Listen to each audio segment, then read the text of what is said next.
Hello, everybody. Thank you for joining us. I'm Jose Grignon. Today on Fox 26 News at noon, illegal possession of a firearm and drugs. That's what police have charged 4 Rice University football players with. Details on the latest fumble off the gridiron for those players. Shock continues to spread throughout a northeast Houston community after fire rips through the home of an elderly couple. It's Earth Day, and we're following the green movement throughout the greater Houston area.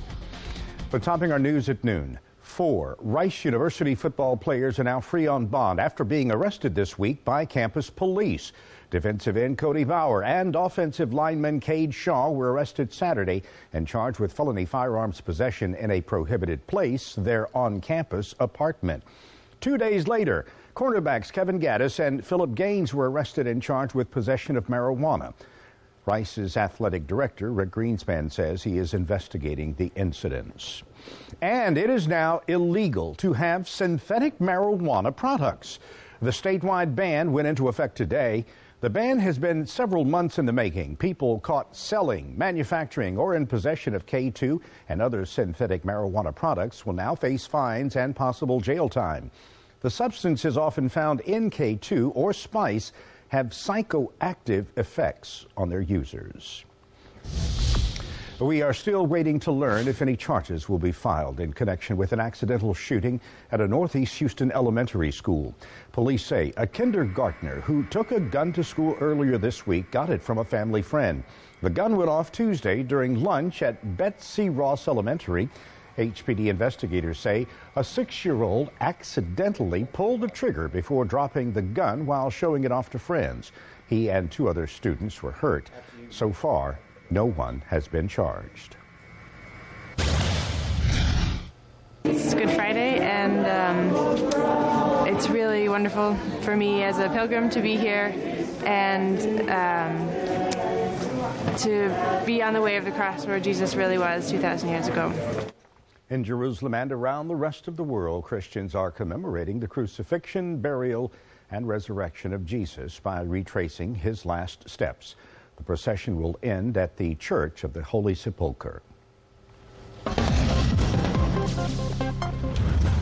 Well, it's WW outside, warm and windy, but it may turn into HW, hot and windy. Yes, absolutely. You can add humid to that as well.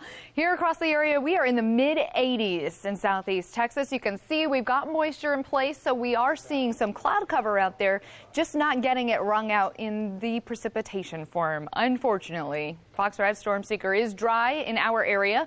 All of the rain sits off to the north with this warm front. Remember, yesterday this was sitting over Dallas, Little Rock, so it's pushed further to the north, just like we said it was. Severe weather rumbling between St. Louis and Chicago. So if you have travel plans that take you in that direction, check ahead. We may have a little delay. I know it's a holiday weekend, so a lot of people out and moving around. So again, we continue with all of these bans here across our area as far as the outdoor bans. The only exception to that rule is Fort Bend County. That could change on Tuesday. They're going to take a vote, so we'll let you know how that all plays out. Like Jose says, we are in the windy weather with a south wind, 21 miles an hour at Sugar Land, 18 in Brenham, and 22 in Cleveland. So it's breezy. We're going to keep it all day long. Our gusts are over 30 at Hobby and also at Angleton, 32 up on the north side in Huntsville. So this afternoon, 80s, breezy conditions, warm and humid as well.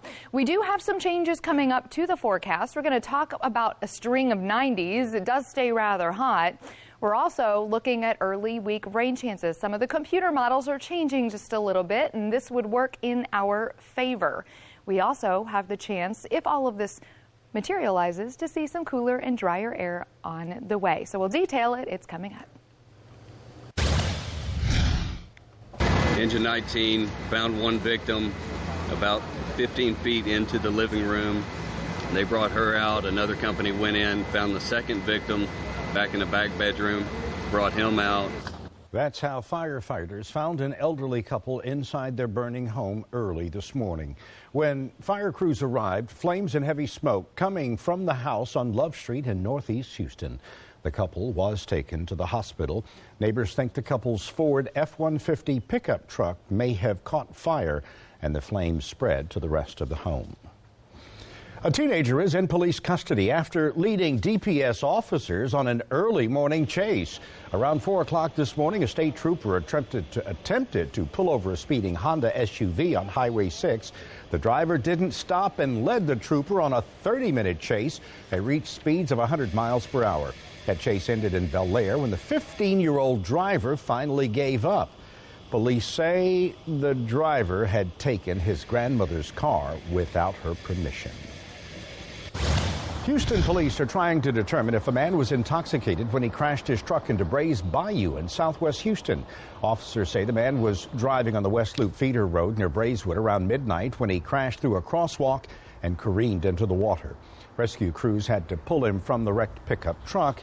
He was taken to the hospital where he was tested for alcohol. It is Earth Day, and we are dedicating time to recognize the environmental movement to staying green. Now, to commemorate Earth Day and National Arbor Day, Boy Scouts from Troop 56 got their hands a little dirty in South Houston this morning. More than 500 tree seedlings were planted in hopes of inspiring others to do their part in going green. Since its beginning in 1970, more than 1 billion people now participate in Earth Day activities each year, including many throughout the greater Houston area. Let's take a look at how Herman Park is going green.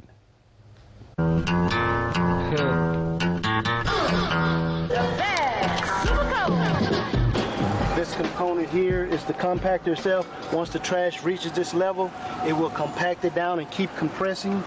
And it allows us to put more trash in there without having to empty it. It saves us a lot of man hours and a lot of time. This is part of the process that the mayor's been talking about, working smarter and with less people. And these are some of the things that we're doing out here at Herman Park. Ready to party? Normally, on a normal day, we would empty these trash cans at least 6 times a day. At minimum. The way it tells us when it's full, this unit is hooked up through the internet. When that light turns yellow, that gives us an indication that the unit is just about getting ready to get full. When it turns red, then we empty it. As long as this is flashing green, we don't have to touch it.